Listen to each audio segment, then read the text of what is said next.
বন্ধুরা দেখেন, কাল সন্ধ্যা থেকে অনেক বৃষ্টি হচ্ছে।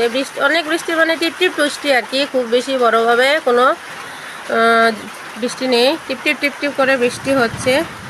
আর এই বছরের এই প্রথম বৃষ্টি, পৌষ মাস মাঘ মাস চলে গেল, বৃষ্টির কোনো আকার নিকার নেই। ফাল্গুন মাসের শেষের দিকে বৃষ্টিটা শুরু হলো। বৃষ্টি তো হতেই হবে, অনেকের কুয়া পুকুর সব কিছু শুকিয়ে গেছে। আমরা তো জলের সমস্যা বুঝতে পারি না বন্ধুরা। আমাদের বাড়ির কাছে নদী আছে, আর সাপ্লাই তো আছে, সাপ্লাইয়ের জলে পরিপূর্ণ হয় না, নদীতেই সব কিছু করতে হয়, কাপড় চোপড় ধোয়া। অনেকের তো পুকুরও নেই, নদীও নেই, শুধু সাপ্লাই জলের উপর ভরসা। আমাদের তো সাপ্লাই আছে যদিও, তো নদীও আছে কাছে, জলের সমস্যাটা বুঝতে পারি না। বৃষ্টি তো হতেই হবে, বৃষ্টি না হলে তো শাকসবজি হবে না। সবাই বৃষ্টি উপভোগ করুন। টাটা বন্ধুরা।